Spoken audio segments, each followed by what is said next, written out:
Wasalli wasallim wa barik alaihi. Apa izin bertanya Ustaz terkait sejarah Nabi, terutama sejarah tentang penyebaran syariat agama Islam oleh baginda Nabi dan juga oleh para sahabat, yang mana pada zaman tersebut tentu ini Rasulullah SAW mengutus beberapa utusannya ke beberapa negara yang lainnya, termasuk juga dengan Persia, bahkan juga sampai ke Romawi. Mohon pertanyaannya itu, bagaimana cara berkomunikasi untuk menyebarkan Islam tentunya kepada negara-negara yang berbeda dengan bahasanya? Baik. Bismillahirrahmanirrahim. Islam adalah agama yang linnasi kafah, agama universal untuk seluruh umat manusia di seluruh penjuru dunia.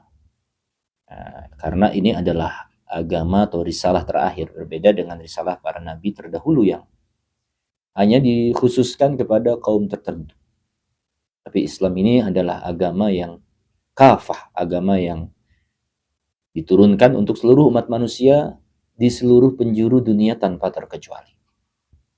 Nah, kemudian kalau kita membaca sejarah, dan ini akan kita lewati juga, ini akan ada ya di pembelajaran sirah kita, bahwa Nabi mengutus sekitar ada 7 orang dari para sahabat ya, sebagai duta ya kalau sekarang, sebagai duta besar ya, yang dikirimkan oleh Rasulullah kepada penguasa-penguasa yang ada pada saat itu. Ya, salah satunya adalah Persia dan Romawi, karena itu dua kerajaan terbesar pada saat itu.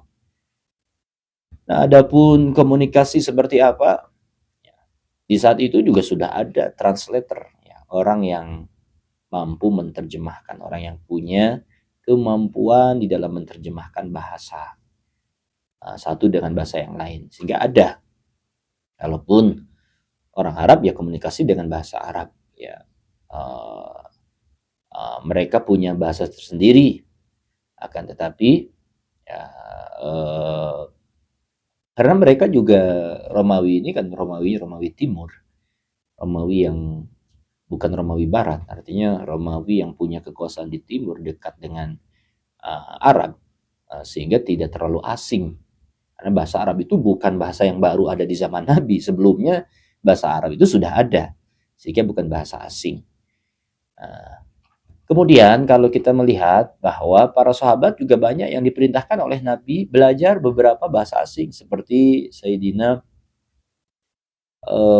Zaid ibn Sabit yang diperintahkan oleh Nabi untuk belajar bahasa Ibrani. Diriwayatkan, dikisahkan, saking cerdasnya Sayyidina Zaid ini berhasil menguasai bahasa Ibrani, bahasanya orang Yahudi, itu hanya dalam waktu 15 hari saja. Beliau sudah bisa berkomunikasi dan memahami bahasa Ibrani. Itu menunjukkan Nabi punya perhatian bahwa karena komunikasi dan bahasa itu penting, sehingga Nabi mengutus beberapa sahabat untuk belajar bahasa asing agar risalah Islam sampai kepada mereka.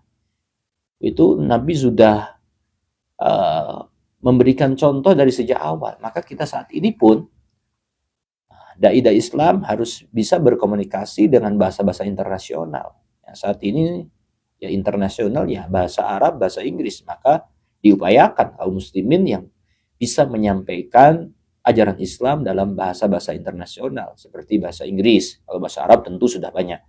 Bahasa Inggris. Karena itu yang dilakukan oleh Nabi juga. Beliau memerintahkan beberapa sahabat untuk bisa belajar bahasa asing. Karena ada beberapa sahabat juga dari Persia seperti Salman Al-Farisi, itu kan dari Persia. Asalnya dari Persia. Suhaib Ar-Rumi itu juga dari Romawi.